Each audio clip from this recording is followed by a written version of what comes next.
earlier on, we also spoke about women's empowerment, especially financially. I spoke to Seatla RATSOOSA, who is the managing director of Ignytwealth, who says that women need to be empowered with financial literacy so they can gain their own independence.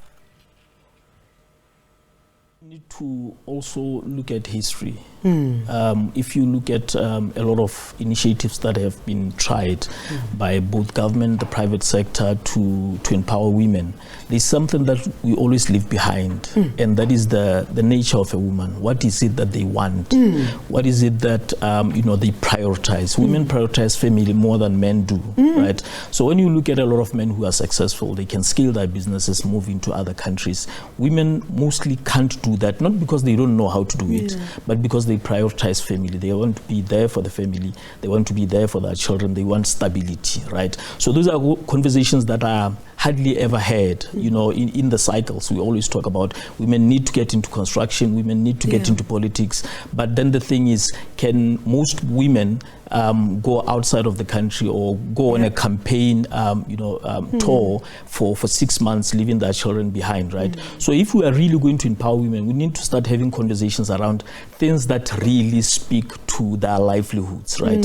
If you look at most of, Stokvels, women are, highly populated in Stokvels. And we have seen the growth of Stokvels over the years, right? Because they speak to them. Yes. They speak to the things that they want to create. They speak to empowerment of their communities. So that is really where the education needs to be. Yeah.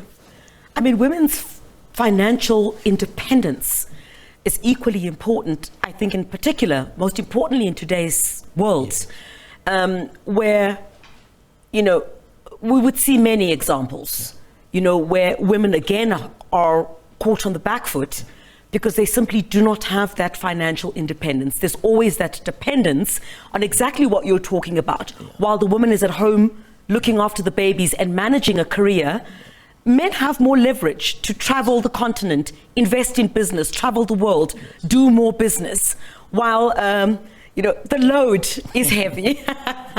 The load is really heavy. How do we ensure that the financial independence of women is also prioritized in this day and age? Yeah, I think you are absolutely right. A lot of women have been marginalized when it comes to issues of financial education, and I think we need to ramp it up, right?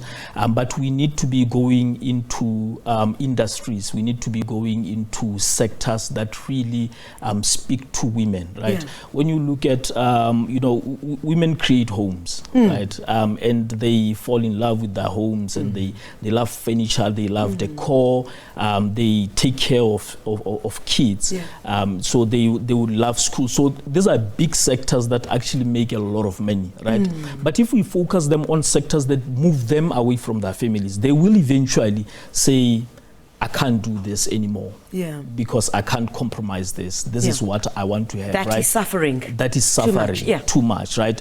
But when you look at, and I think in today's world, there are so many opportunities that are available for women, because if you look at most beauty industries, they have grown so much. You look at the luxury brands, they have grown so much. Now, mining is no longer like the big thing when it comes to wealth creation. We see a lot of wealth being created in so many different areas. We see now on social media, your TikTokers, your all of these programs, they have empowered a lot of women over the years. And I think maybe we need to be a lot more intentional to say these are industries that we find most women in, right? How can we educate them into this industry so that they understand how to scale these industries so that they can be at par with men, right? Because right now, like you rightfully said, when you look at jails, I mean, 97% of jails are populated by men, and these are men who are taking care of families. So what happens to those families then, right? So there's a big problem there. So we have more women now taking care of families, being leaders or heads of household than maybe back in the day. So there has to be a lot more initiatives driven towards around financial empowering literacy women. and empowerment of women. Absolutely. Oh, that was a good point that you made. I mean, you spoke about wealth creation. So obviously, long-term planning and long-term success is also something that should top the agenda. What tools can be used for women to leverage, on basically to secure their future? Yeah, absolutely. So we always talk about the principles of wealth creation, right? Which is something that a lot of people don't understand. Most people, they know how to allocate money over the month, right? Throughout the month, from the time you earn until month end again, and then you start again and keep on starting again. But that is not wealth creation, right? So we teach people the principles of wealth creation to say, look, you need to learn how to earn. And earning has to be understood in so many different facets, right? It's not just the salary that can give you a living.